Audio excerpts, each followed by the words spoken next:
I'm the problem, it's me. It's quite a self-deprecating statement, but there are some people in this month, particularly over the coming weeks, as we've discussed, they're going to see lots in the press about today's Blue Monday, today's quitters, whatever. It's me, hi, I'm the problem, it's me.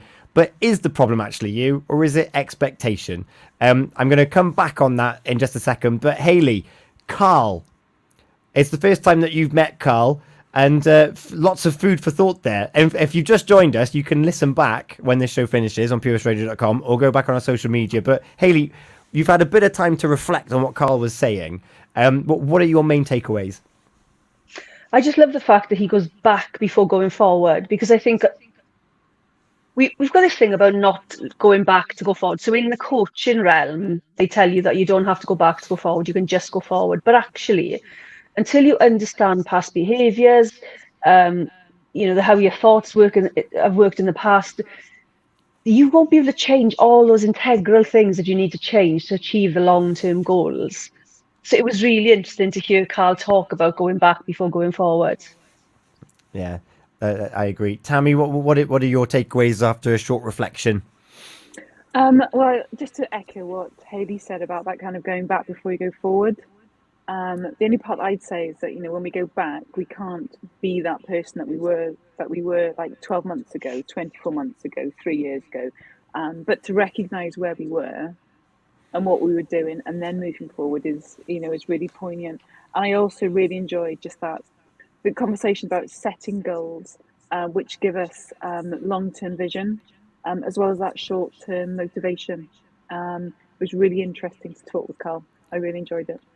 Yeah, it was fascinating, and he's just a ball of energy. Sean has just commented on that video as well.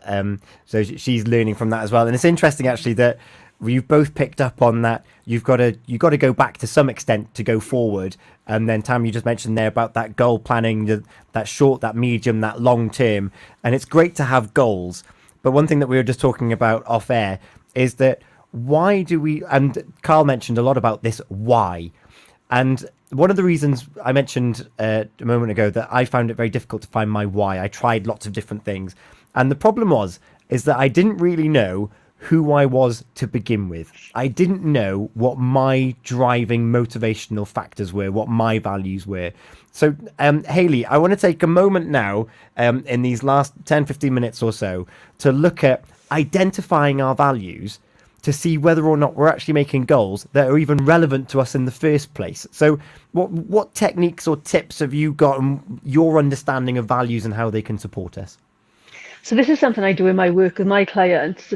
So most people will understand core values, and that's what people tend to focus on. So yeah, find out what your core values are. There's lists and lists and lists on Google. If you just go on a search engine, any search engine is available. Go on a search engine, find a list of values and really peg it down to 5 or 6 of them. But you will have values in other areas of your life as well. So you'll have things like relationship values, well-being values, professional values, parenting values. So it's really important, because as much as your core values will fit into them, you will also have additional ones in each area of your life. So you'll also have things like, social media values. If you haven't, you should have set those now. But they will help you, like a sat nav, stay on course. Because if you've ever been in a job or in a friendship or a relationship, that person it's okay, the job is okay, but something is niggling in your gut, that's a conflict with your values generally. So until you understand your values, you're not going to understand what the conflict is. The same as if you set a goal that doesn't feel right, it's going to be a conflict with your values as well. Yeah, and that's going to give you that queasy, uneasy feeling. So, Tammy, what techniques and methods are there for identifying not just those core values, but those other peripheral values as well? So for me, and I seem to say this phrase quite a lot, but I'm going to use it again. So values for me are part of a life journey and not just a destination. They arise from your desire to match your own behaviours. A really important value or looking after yourself, that kind of self-preservation, is to actually have the value to be able to say no, whether that is in the workplace or in a relationship or in school or whatever, is to actually have those boundaries as well. To look after ourselves, to give our permission to say no. So again, we're going to just bring it back full circle to New Year's resolutions, for example, being able to say no to them. Being able to say no to awareness days when we know, and I always go on about awareness days, and I'm sorry, just saying no, that we don't have to just practice it on this one day. We can do it 365 days of the year. So yeah, for me, a strategy for values is to be able to say no.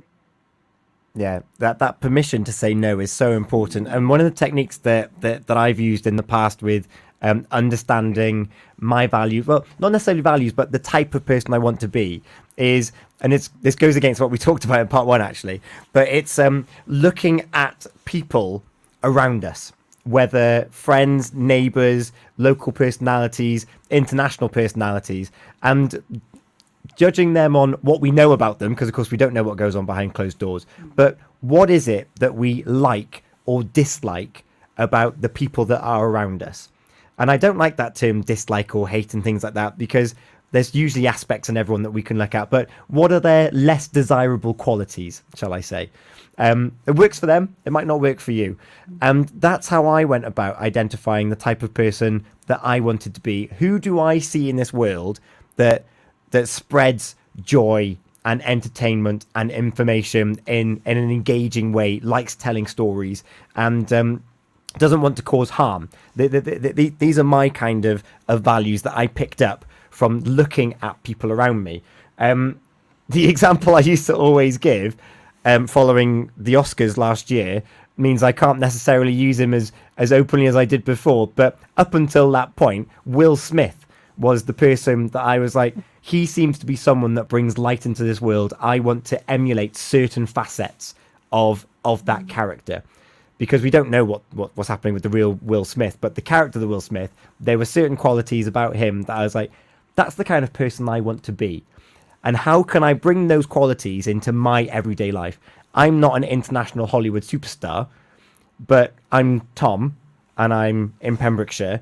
I have engagements with people in the shops, in people when I'm driving, over the radio when I'm talking and engaging with different people. How do I want to make them feel on a daily basis? And that is that's how I found the person that I wanted to be, was by looking at people that either gave me that queasy feeling, it's like, oh, I don't want to replicate that, or that actually makes me feel like motivated to do something. Hayley, is that a method that others can look at when they're out and about? Of course, and again, it's about defining what works for you, isn't it? And I think one of the things that I did years ago with another coach was we looked at a list of values, and we drilled down to 15, down to 10, down to 5, and we just kept bringing it down and down and down. But I think just looking at other people and not comparing, just being sort of observing what they're doing and how they're doing it, in order to be able to decide, is that something I can do or put into my life? And I think there's a very different mindset when it comes to observing and excuse me, comparing. Yeah. And in fact, you just made a point there. I made a note earlier when Carl was talking, and there's that thing of others around us have got preconceived notions as to who we are, and we start to believe those preconceived notions, and so they become our identity, even though they clash with actually who we are. And we've all got strengths and weaknesses in different areas, and I suppose there's a skill and a trust in yourself, which is what Tracy's alluding to here as well. It's us who choose our own destiny.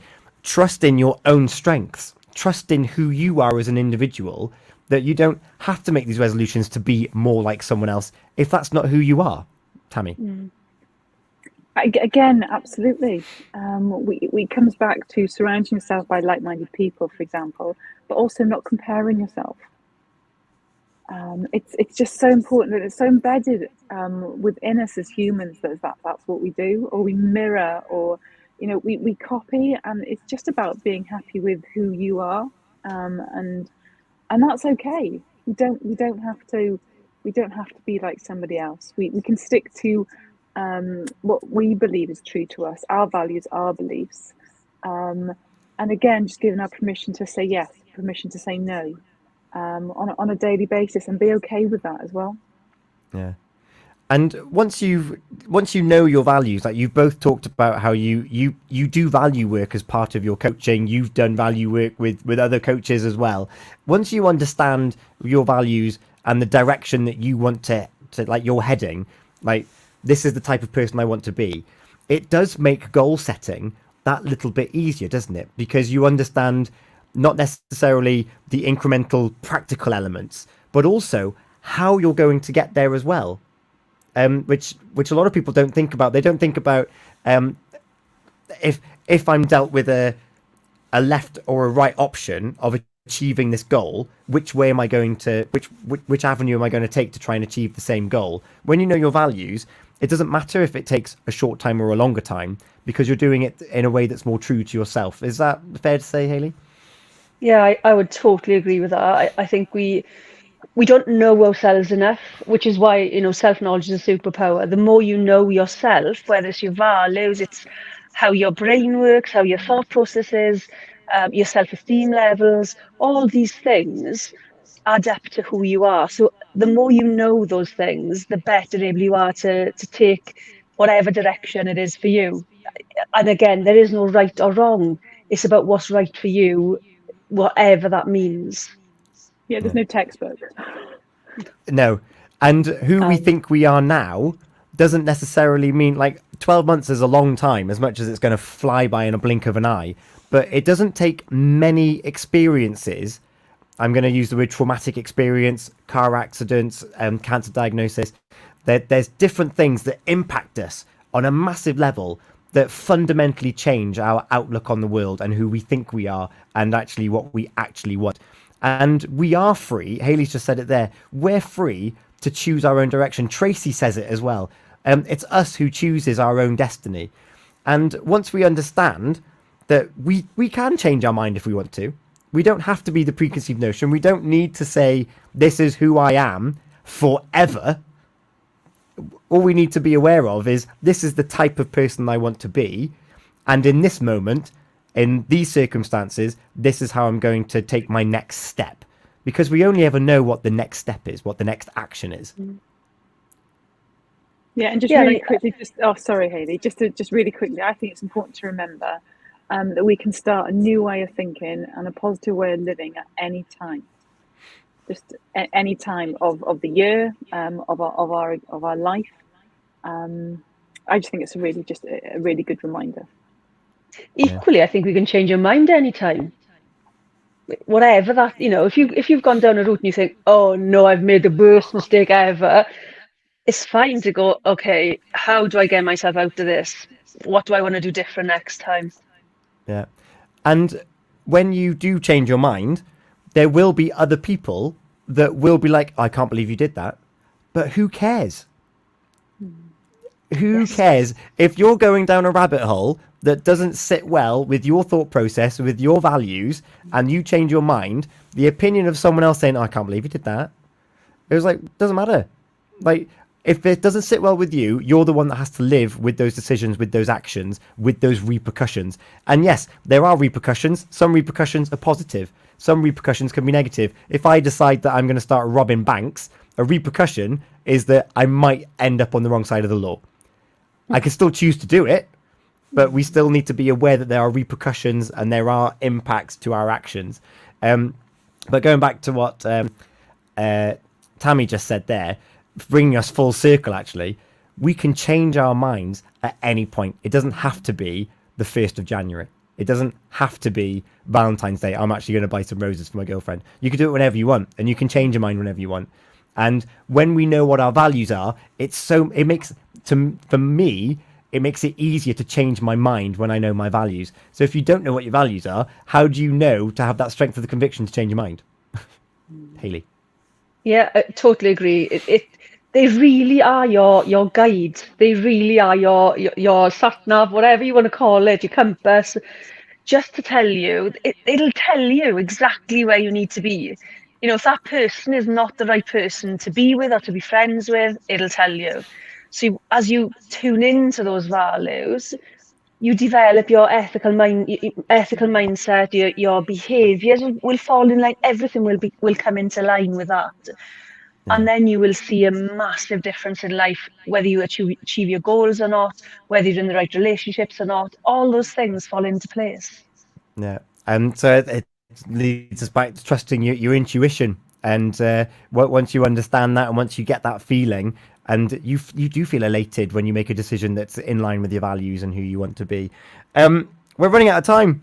It has flown by this evening. Healthy Minds, Better Lives. We've been looking at January in general, resolutions, expectations, comparisons, goal setting, goal making, Quitter's Day, whatever that is, Blue Monday, whatever that is, and our ability to change our minds and set goals and be whoever we want to be. And I've thoroughly enjoyed this evening. Hayley, thank you so much for your time. Tammy, thank you so much for your time. I've learned so much. I'm going to have to go back and listen to it because there's been so many little nuggets of pieces of information, not just pie in the sky stuff like I need to identify my values today, but very practical. When you're setting goals, think about those micro goals, those micro steps, and fundamentally what we've talked about is, why are we setting these goals? Why are we doing it? Why are we doing it now? And if we do fall off the wagon, then we can just set it again. Get back up and do it again. Get back up and do it again. It doesn't matter when. Closing comments from you, Hayley. Define everything. Define everything your way. It is yours to define. Happiness, success, goals, everything is about you, because you're the only person that's going to be in your life from start to finish. Love it. Tammy. Just whatever it is that you want to do, or better yet, whoever you want to be, here's to achieving it any time in the year. Love it. Tracy, be surrounded by positivity, not negativity. Believe in yourself, as it's us who chooses our own destiny. And we're going to sign off with Oasis, with Whatever. I'm free to be whatever I want, and I'll sing the blues if I want. Hayley, Tammy, thank you so much for this evening. We'll do it again next month. Looking forward to it. Take care. Take care. Bye. Bye. In fact, I'll be back on tomorrow morning. I'm on from 6. I might as well just keep down here.